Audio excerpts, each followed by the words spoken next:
Maka penyebutan AHY itu lebih karena respon PDI Perjuangan ketika melihat Partai Demokrat kelihatan mulai gamang untuk tetap bersama dengan perubahan atau tidak gitu.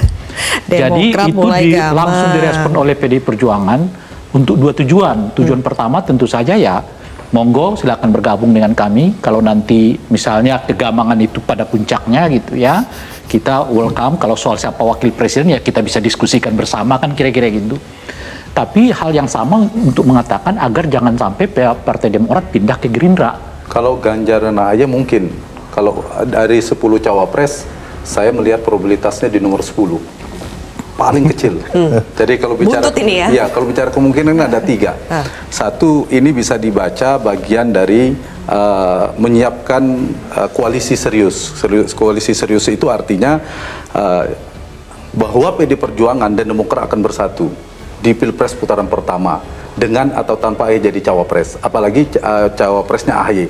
Nah, untuk kemungkinan pertama ini saya meletakkan probabilitasnya untuk mengganti kata tidak ada yang tidak mungkin dalam politik, saya mengatakannya hampir mustahil. Sejak awal kalau mau jujur sebenarnya koalisi perubahan ini adalah koalisi yang sebenarnya sangat terpaksa.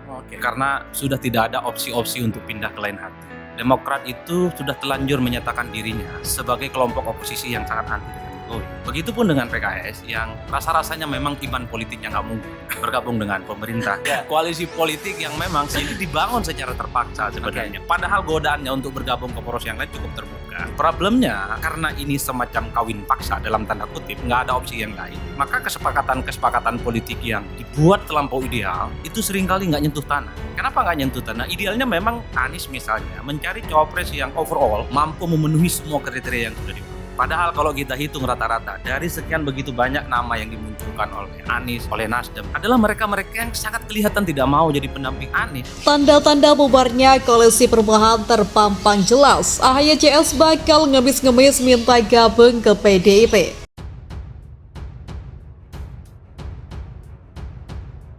Politisi PDI Perjuangan Ferdinand Hutahen mengklaim koalisi perubahan bakal bubar di tengah jalan sebelum 2024. Ia menyebut ada banyak faktor yang dapat membuat koalisi pengusung Anies Baswedan itu gagal berkontestasi di ajang Pilpres kali ini. Menurut Ferdinand, sekarang ini tanda-tanda bubarnya koalisi perubahan saat ini sudah terpampang jelas. Salah satunya adalah batalnya pertemuan antar partai koalisi perubahan yang sedianya digelar di Nasdem Tower Gondang Dia Menteng, Jakarta Pusat pada Selasa. Koalisi yang akan batal, ujar Ferdinand dalam keterangannya. Ferdinand mengatakan dengan bubarnya koalisi perubahan, maka Partai Demokrat bakal merapat ke PDI Perjuangan untuk mendukung Ganjar Pranowo. Meski demikian, menyatukan permohonan bekas partainya itu untuk bergabung ke gerbong PDI Perjuangan juga belum tentu diterima Megawati Soekarno Putri, kendati mereka harus memohon-mohon. Saya sedang membayangkan wajah para kader Demokrat nanti ketika akhirnya harus memilih bergabung dengan PDIP kalau diterima, tegasnya sambil tertawa sinis. Sebelumnya pertemuan tim 8 dari Koalisi Perubahan untuk Persatuan atau KPP batal digelar pada Selasa 18 Juli 2023. Anggota tim 8 sekaligus Ketua DPP Partai Nasdem Willy Aditya mengatakan agenda tersebut dibatalkan karena waktu yang kurang tepat. Sekedar diketahui, tim 8 merupakan tim khusus dari Koalisi Perubahan untuk pemenangan Anies Baswedan di Pilpres 2024.